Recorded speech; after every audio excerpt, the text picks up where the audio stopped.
Welcome to the Wholesaling Inc. podcast, America's #1 podcast for new real estate investors, where we know that finding discounted properties is the most proven path to financial freedom.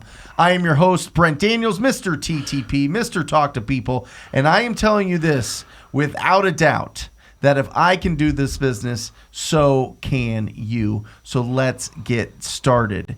It takes, on average, 90 days from the first initial contact that you have with a property owner, with a distressed, motivated property owner, 90 days from the first contact to getting that closed and you earning that income. That's the average. That's the national average, 90 days. Well, I have on the podcast a incredible wholesaler out of Detroit, Michigan, that has done 15 deals in the last 4 months. In his first 4 months, going full-time into wholesaling, 4 months, 15 deals, and did his first deal in 4 days.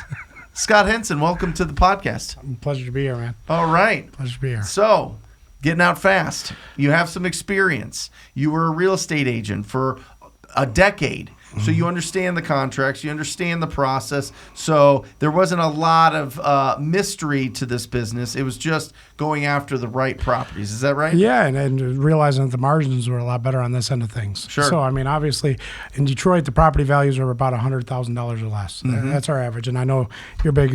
You've been pushing me, try to get that up a little bit. Yes. But the conversion rate's a little bit higher because it's an underserved market. There's a lot of people out there chasing those buyer markets. So we looked at it from a quantity over quality kind of thing. Sure. So try to pump out more deals. And even though our average commission is probably a lot less than the average, it was advantageous to kind of go after some of those deals that nobody else even thought there was value there. Getting that first deal was without batch services or any leads or anything like that or list, knowing anything about that, was going after where I knew there was motivated sellers already out there for sale by owners. Got a property that was comped out probably about $50,000, $60,000. She had it on the market within 3 hours of her putting it up as a for sale by owner at $15,000. I'm thinking in my head, there's something wrong with this property. I got to get out there and look at it. Sure. She's on the phone. She's like, oh my God, I'm going to take it off Zillow right now because I've got about 100 calls. People offer me this, offer me that. I said, I'll be out there tomorrow. Take it off Zillow. She took it off Zillow right away. Came out with the purchase agreement. I looked at the house. There's nothing wrong with it. There's a tenant in there. Great family paying rent. A little undervalue on the rent, but I mean, she did that on purpose probably to keep them there. Yeah. So I made the full price offer, and I don't think anybody in wholesaling makes full price offers typically, but I mean, at $15,000, where was I going to go down from there? If the numbers make sense. Yeah, I literally made that full price offer, closed on it almost immediately. We bought that one. We didn't wholesale because we don't want to lose that one. So we bought that one at $15,000 literally in 3 days. We had it under contract to sell it for $40,000 plus. So it's $20,000 commission on that, and we knew that it was game time at that point. I love it. I love it. But I mean, so things have been going smooth for you your whole life, right? I mean, it's you've just been on this incredible rocket ship all the way up, right? No hardships, no going through anything tough. You've just been always successful. No. Is that the case with anybody? I don't think so. But I was a recovering drug addict, alcoholic for many years. So back when I was 32 years old, I'm 36 now. I went to rehab. I had nowhere to go. I lost everything. Literally, car, the house, the wife, everything went out the window. So I went to a rehab because I had nowhere to go. I had nowhere to live. And I ended up going to a 3-quarter house after that, but I have no regrets about any of that. And there's a reason why is doing that, within 6 months of doing that, I pushed myself to get a new car, to get a new house, start filling my brain with books, started filling myself with hobbies, got some work, started just making myself busy. Mm-hmm. And it was one of the biggest character building moments of my life. So it allowed me to know that you can overcome anything. If our biggest enemy, I think, is ourselves, and we get in our own way. And when you allow things like that to get in your way, that's going to stop you. But when you start filling your brain with the right thing, it really launches you, and it becomes a catalyst to show you what you're capable of as a human being. Yeah. So, I mean. Well, listen, I know personally some of the top most successful real estate investors have gone through it. Mm-hmm. You know what I mean? Have gone through whether it be rehab or whether it just be complete sober living or whatever it is. You know what I mean? They just redirect those those activities towards the business. Yeah. You know what I mean? It's trading one addiction for another, right? I mean, literally. I mean, it is. I mean, I think there's personalities. I've studied disc personality profiles for a long time, and you have your drivers, your influencers, your amiables, and your analyticals. And typically your drivers and your influencers have some addiction problems, whether it be to work, to alcohol, to whatever it be. They're addicted people. They have to be nuts about what they're doing. And I don't know what the best way to put it is. But there can be healthy addictions. Yes. There can be. You can have the addiction of wanting to go out and serve the community as much as possible, or build a business, or all of these. Some people turn and get super healthy, and they you know what I mean. There can be a healthy focus. Redirecting what your interest is, and I mean, watch something with Tim Grover, Michael Jordan's coach, and he said that you need to find people that are as sick as you are. Yeah. I mean, literally, I don't know how to put it any different way, but I love helping people, and that's what I know now. I know that I honestly love building the relationships and the network of this. The money's obviously a side effect of it. Sure. But I love building team. I love showing people, maybe they go home and say, Scott showed me something about myself that I didn't know that existed inside of me. Yeah. That feeling right there is so fulfilling that it's second to none. Yeah. Well, what an inspiration you are. Honestly, I mean, some people don't get out of that, and you redirected, and just now, like, you're off and running. Yes.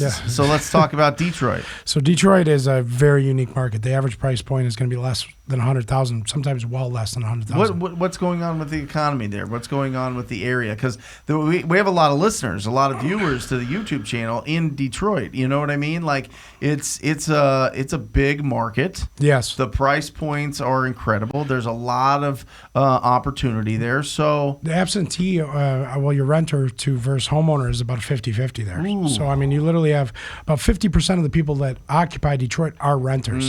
Has one of the highest turnover rates for renters. Eviction rates are one of the highest in the country. Yeah. Literally, I think the month supply year over year hasn't changed. It's literally like compared to like a traditional market to where you're below 1 month of inventory, right? Yeah. So in that market, you're still at 3 months of inventory.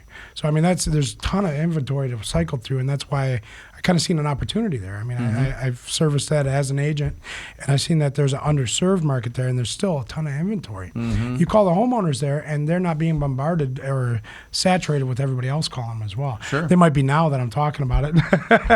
But go ahead, call me up and do anything. We'll work together on that. But that market is definitely unique because of the quantity you can go through. Sure. And if you like excitement, fast pace, it's a great market because it's one after another.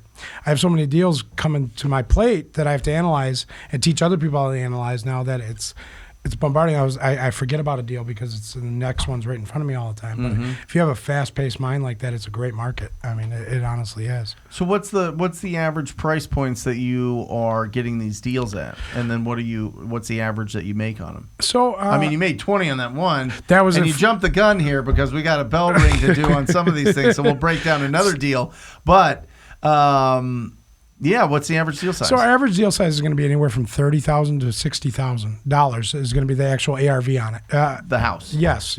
So some of these houses might be $10,000, $15,000 to start, and the ARV might be $30,000. So the margins are going to be the commission or the fee that you're going to get off of that is going to be closer to $3,500 to $7,500 compared to like we've started targeting other markets where the commissions are the fees going to be a lot more in that area, but. On average, it's going to be around 50, less than 100 by far. So, I mean, 75,000 or less is going to be your top there. And there's some keynote neighborhoods in Detroit. I mean, there's 205 neighborhoods, I think, give or take, don't quote me, in Detroit. The biggest problem most people struggle with, and I don't see a lot of virtual wholesalers tackling this market because when you have these neighborhoods, literally, you can go on Google Maps and click the neighborhood and outline it. Yeah. I can comp a property right here on this street, and that might be worth $10,000, $20,000. But in this neighborhood, it might be worth $100,000. Sure. Literally 2 streets over. Yep. And a lot of people don't know that, and they come to me with those deals too. When I hear virtual wholesalers, they come to me and they're like, "Oh, I got this property here. I think it's worth X, Y, Z." And I was like, "No, I'm sorry, it's not." I said, "You got fooled by the neighborhoods because it's literally that much changes so quickly in that area. It could be literally less than a quarter mile away. You can't just do a radius search. No. You got to do a neighborhood by neighborhood search." 100%. I'm glad that you mentioned that because I've comped a lot of properties in Detroit. It's literally neighborhood by neighborhood. Yes. I mean, you cannot try to do the whole, Well, this one a mile away sold. It's a whole different world. No, whole different world. The one a mile away might be with 25% occupancy Exactly. on the whole block. Yep. It's some of the areas. Detroit, I study. A lot of the times I'm looking into the analytics and what Detroit's doing with taxpayer dollars. Mm-hmm. They have certain keynote neighborhoods that they're trying to revitalize those efforts on. Sure. So I try to focus on those areas. Oh, I fantastic. try to get into those areas, and I try to really figure out where they're going to be putting the money. Okay, so that means property values should come up there. How do you do that research? Because it's not just Detroit. I mean, there's a lot of different areas. And the reason why I push you to get into the higher markets is because on average, you make about 10%. The assignment fee, or what you earn on wholesaling properties, about 10% of the after repaired value, the fixed up. When the property's beautiful, it's typically about 10% of that we earn. So when you're going after properties that are 30,000 or 70,000 or whatever, you limit the amount of income. So the way I find that data is Detroit. I don't know about other areas, but Detroit has this. It's called Motor City Mapping, and they have Detroit data-driven Detroit. These are websites out there that you can find, and they score it off of sociability, crime rate, occupancy, all these different key factors that tells them where should we focus our tax dollars on. And literally, if you're driving for dollars, you go out there and they just put speed bumps in on the street. That's tax dollars being spent on that street. So think about it that way as well, right? Sure. I mean, okay, why would they put speed bumps here? Because they want follow the construction. Yes, exactly. So if I know where they're putting money at, there's an effort there to try to say, hey, we like this neighborhood as a city. We want to make sure it stays maintained as a high occupancy rate. Sure. So then I look at it as, okay, as far as some of our holdings, like we buy properties as well and hold them too. So some of our properties out there, we focus on those areas because we think that there's going to be some appreciation down the road, right? So, Yep. I mean, that makes sense to us. Obviously, having like a partner with a home improvement company on things like that opens some doors in some of those other markets that we haven't talked to as well. It's a very unique approach too. So when he goes out and pitches something on as far as a roof or windows, and the price is too much for him, we kind of go in that way too, as saying, hey, well, we could also offer you a cash offer on that property too. Incredible. So that's so a you're different building relationships with the contractors. Yeah, well, I'm Joe, my partner. As Yeah. you know, he owns a home improvement company. Yeah. So he's right next door to me. We're in the same office. He's next door, kind of like you're next door to somebody you work with. Yeah. So I mean, Batch. we share leads back and forth. So Yeah. his leads become my leads, and my leads become his leads. It Sure. works vice versa. It's a different approach on the text campaigns too, saying, are you in need of any home improvements, or are you in need of a contract? You need of a property management company. Try to bring value, like you say all the time. Yeah. Trying to say, how can I help you? Not just trying to make an offer on your property, but how can I help? If you really want to sell or fix your property, I have a solution for you. Templeton said it last night, actually, in the interview. He said, how can I be that network connector? Yep. That's what I'm trying to do. I'm just trying to be a value builder. How can I take my expertise, my decade in this industry, in this market, and help you best? And it just forms a relationship that lasts a long time. That lady that we sold the first house for, she gave us 2 other of her properties to sell right after that because we did good by her. I didn't try to. A lot of people think that we try to go in and just take them out, right, and trying Sure. to get them low. I came at that, and as an agent still listened. I said, we could probably list this and get you more money for it. She goes, I just want to get rid of it quick. Oh yeah. I said, I'm done with it. I had to put a hot water tank in it. I've collected rent on this thing for about 15 years. I'm done.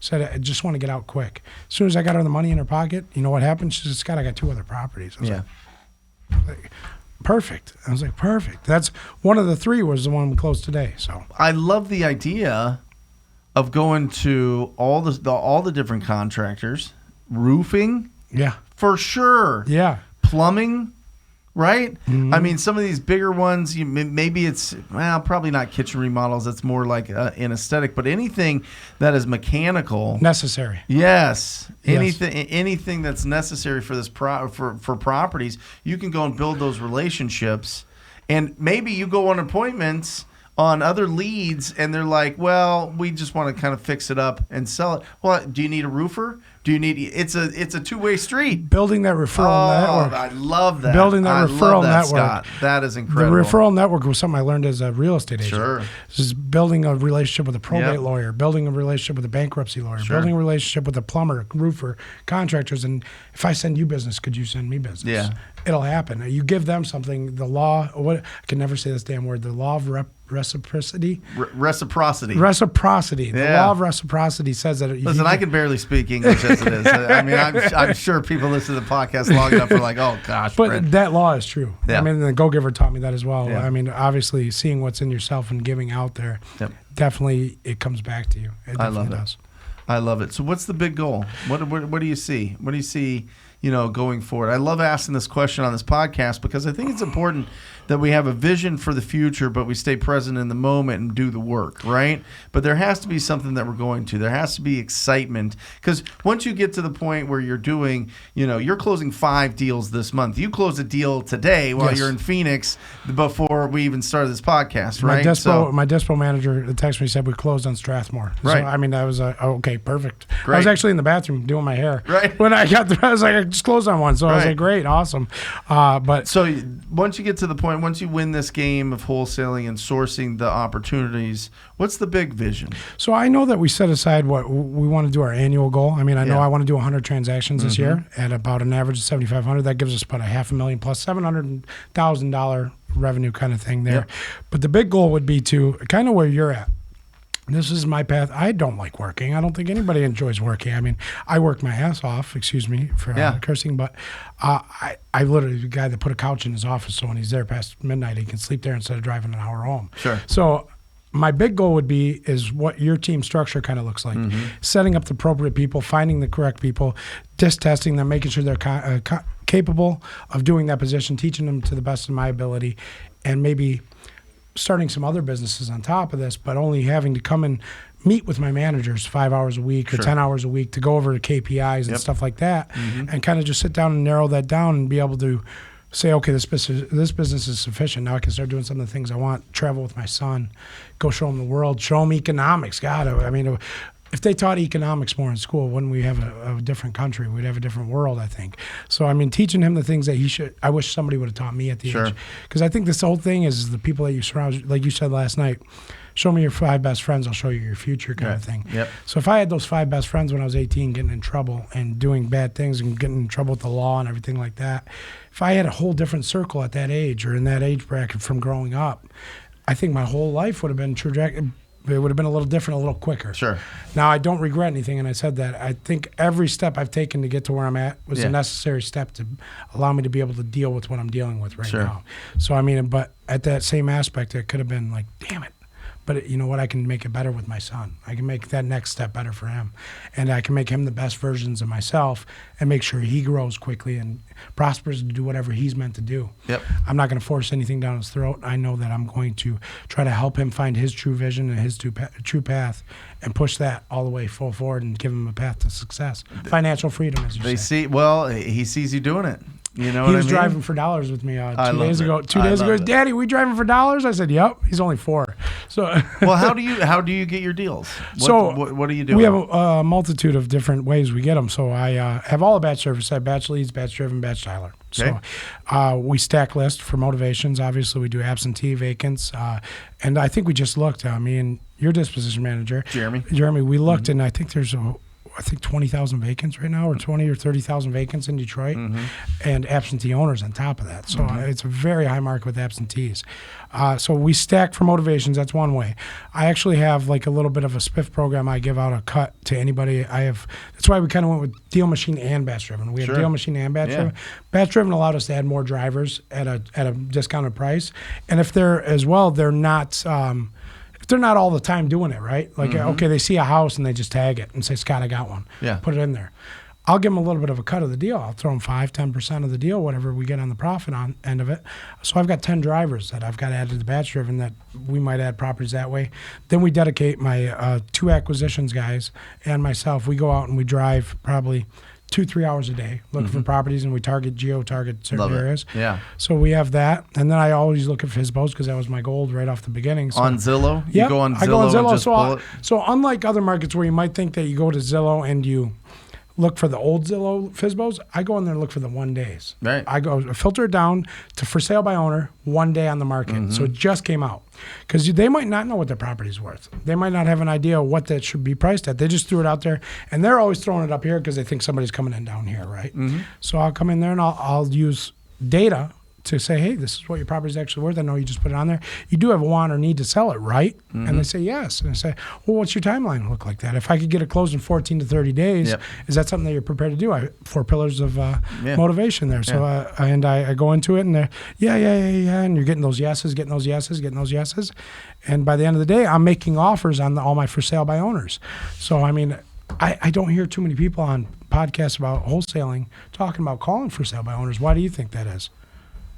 I don't hear too many people talking about marketing to for sale by owners. I think a lot of people think that if people put their property on for sale by owner, they're wanting more than they can get if they list it with a real estate agent. Typically, it's, hey, we brought all these real estate agents in. They told us it was worth $150,000, but I want $180,000, so I'm going to just test the market myself. Or why would I pay an agent? I can just do this myself. I watched a few YouTube videos. I'm going to save this 6%. Or I used to be in real estate. Now I'm not anymore, but I understand the process, so I'm going to put it on. That's Gotcha. Typically the mindset that you run into. That's honest. That you're going to run into that. It just depends on the market that you're in and what's going on. But it doesn't mean that you can't give them an offer, whatever you want to give them an offer for. You know what I mean? And then they can keep that in their mind when it doesn't sell, because 9 times out of 10, you're right, they are overpriced. Right. They're going to find out. Yeah. If they do want to sell, they're going to have to either adjust their price or do something else, right? Yep. So, love it. Yeah. So let's break down a deal. Okay. Let's break down a deal. What deal do you want to break down? Let's get into the nitty gritty here. Should we break down the first one, the first deal? I mean, that was the monster that unleashed the beast, sure. right? So literally I was, Joe Monaro, my partner, he owns a semi-successful home improvement business. And I was I was right on the border. COVID happened. I was collecting I was literally got laid off as a digital marketing manager. And I literally came into it to where I was like, I'm going to start a business while I'm getting this unemployment money, everything like that. Mm-hmm. Came time to where COVID was done. They're not helping you out. I got to or get off the pot, right? Yep. One of those two. So sure. I came up to the point to where I contacted a real estate contact of mine, and he owned a successful title business. He's like, you want to do title sales for me? I'll give you $60,000 a year salary, and I'll give you full benefits and commission on top of that. And I'm thinking, oh, that's great. But I've done that so many times for so many people, mm-hmm. and I don't know what it is about me. Start picking apart somebody's business, right? Yeah. So I'm like, okay. And then it crosses to where I don't end up sticking with it or whatever it be. Sure. So I said to Joe, Joe, you've got some money sitting around, and we've talked about selling houses together. I said, let's give this a go. I said, let's throw some money at this. He bought Batch Tyler for me right away. I didn't have the money to get everything. We didn't buy any lists at that point. I didn't even know what lists were or motivated lists at this point. This is coming even from a realtor. I called expireds and FSBOs. That's what I called, and you did the same, right? Yep. So I didn't even know. I would have rather been calling these lists than those back then even. But long story short, we literally, he threw the money. I said, let's give it a go. I said, let's give it 30 days and see what happens. If it don't work in 30 days, I'll go take that job, and you keep doing what you're doing. I literally started cranking the phones, calling anybody I could that I thought might be a motivated seller. And it was literally inside of 4 days, that Zillow FSBO listing came up, and it was in there with a few hours. And she said, I've been called like 100 times today, people asking for land contracts. I get all these offers. I said, well, I started going through, like, what's wrong with the property? It said that the tenants weren't paying enough and they weren't paying as much as they should, but I've had them there for 8 years. That's why I've got them a discounted rent. And I said, well, that's not really a problem. I said, and then month to month, she said, yeah. I said, so either they can come up on the rent or they can leave. We can find a new tenant, so that's fine. So I said, I'll be out there tomorrow. I said, take it off Zillow for me. I said, take it off Zillow. I don't want you to get bombarded anymore. Played that card a little bit. I was like, I don't want you to get bombarded. You're going to get a bunch of calls if you don't. So she said, okay, I'll meet you out there. Literally, I met her out there at 10 o'clock the next morning. I had the purchase agreement in hand. Made out, and I don't think too many wholesalers, like I said, make full price offers. I had $15,000 written on there. Yeah. Like, in my head, I was like, if this property is good, I've looked at the comps, it's $50,000, $60,000. Sure. So I walked the house, met the tenants, great tenants, great quality tenants. House needed literally less than $5,000 in rehab. I mean, it's not something you're going to deck out to the nines, right? Sure. But it's a tenant-occupied property. Tired landlord is the traditional statement. She just literally put a roof on it 2 years ago, and it was literally a new hot water tank. That's why she got motivated to sell. So I was like, Yeah, here's the offer for $15,000. Here's proof of funds. We're actually going to buy this property right now, so we're going to close on in about 3 days. Is that okay with you? And she said, yeah, of course. And I made the offer. We got it in title right away. And my partner, his mom's actually works at a title company right in the area too, so we got it flown So you right. get it fast. Got it right done right underneath there. So literally, we got that under contract. Got it closed for $15K. It ended up being 16 and change right after everything. We put it right back on the market. Didn't touch it. Put it right back on the market. With the tenants in it? Yeah, with the tenants. Okay. And put it right back on the market. And started not even on the MLS market. We just put it out there as on Zillow. Like a for sale by owner? Yeah, just put it right back out there. I had probably about 100 calls a day on this thing. Yeah. Even at the price I put it. I put it up at like $55,000. And I was still getting a ton of calls on it. Yeah. Because of the neighborhood it's in. We ended up closing on it for, I think it was right around, I don't know the numbers, I should know. It was right $44,000 to $46,000 in 3 days. We had an offer written with proof of funds, closed on it within inside of 30 days. And that deal netted us, I think, roughly $22,000. $22,000 from you just calling a for sale by owner on Zillow. Yes. The day it came out. Yes. Come on, man. Ring that bell. I love it. Man, I love it. Crazy Isn't life. this a great business? It's the best business I've ever seen. It is. Lowest barrier to entry business I've ever seen. Yep. I mean, literally, even being a realtor, you're looking at all the expenses and all the positions you have to fill. Yep. You have to be your own admin. You have to be your own secretary. You have to be your own marketing team. You have to be your own sales team. This business, literally, I have people coming to me because they see it now, too. It's growing rapidly. And I think you can contest to that. Yep. This business is growing by leaps and bounds. It's just the turnout last night that we've seen. I mean, that's impressive. It just shows how many people, how many new people were there. That's an incredible amount. Yeah, we spoke in front of probably 500-600 people yesterday, and I would say 90% were just getting into it. So, it's incredible. It is a business that it works if you do. Yeah, that's it. You get what 100%. You put into it. Get what you That's put into it. That's it. So, Scott, how do people get a hold of you if they want to reach out to you? They want to find deals. They want to maybe join your company. I'm going to be that guy that you always say. I'm going to give my phone number. Oh, jeez. Is it bad? Is it really that bad? We'll see. We'll see. If it starts ringing right away. So 586-200-7401. One more time. 586-200-7401. Or you can find me on Instagram. Some of the stuff on there is at closingtimeinvestments.com or at closingtimeinvestments. It's not .com. It's Instagram. Yeah. But, either way, but you can go ahead and call me, man. Awesome. Guys, if you were in the area, if you're in Detroit, if you just want to reach out and see if maybe Scott wants to buy the deal or JV with you on the deal or has a position in the company for you, reach out. You got his phone number. Definitely. Or just, hey, listen, let's see how many people we can get to text him and just say, great job. Just great job. Great job on the closings. Yeah. Just cheerlead them a little bit. We all support each other in this. That's what makes this business so incredible is when you can squad up with incredible people. We're listen, the fact is we're a small tribe. If you go to any barbecue in the country and start talking about wholesaling real estate, 99.999% of the people will have no idea what the hell you're talking about. My mom, she had no clue. No idea. She's like, what? No idea. Yeah. No idea. So support each other. Support people that are out there doing amazing things and being positive. And the last thing how you get better at chess is playing somebody better than yourself. That's it. So I need other people that are better than me and bigger than me. Yep. So I can grow. That's it. So this thing can get bigger. I love it. Yep. I love it. Awesome. Thanks for having you on here. Appreciate it. Yeah, that's awesome. Thank you for having me on. And just a little bit of clarifying batch leads, batch driven, batch dialer. You can check all those out. Batch Leads gives you the lists of the distressed property owners and allows you to get the comparables and do a lot of background research. Make sure that on any of those you use the discount code TTP. You get a discount there. With the Driving for Dollars deal machine, incredible Driving for Dollars app. Use that coupon code TTP. They love the Rhino Tribe. They love TTP. And they give us the biggest discount that they have. So use that TTP discount for deal machine. And he mentioned the 4 pillars. The 4 pillars of pre-qualifying every single seller every single time is the condition of the property, timeline to sell, motivation to sell it, and the price. Those are the 4 things that you want to pull out of the conversation with the property owner. So if you're confused, if you're not sure, if you haven't had a lot of conversations about real estate, this is the skeleton that you can work off of. You're always trying to get the conversation to those 4 things. One thing last night I noticed is a lot of people don't notice. They ask about contracts and other resources. Yes. Your website has a ton of stuff on it for free. Yeah.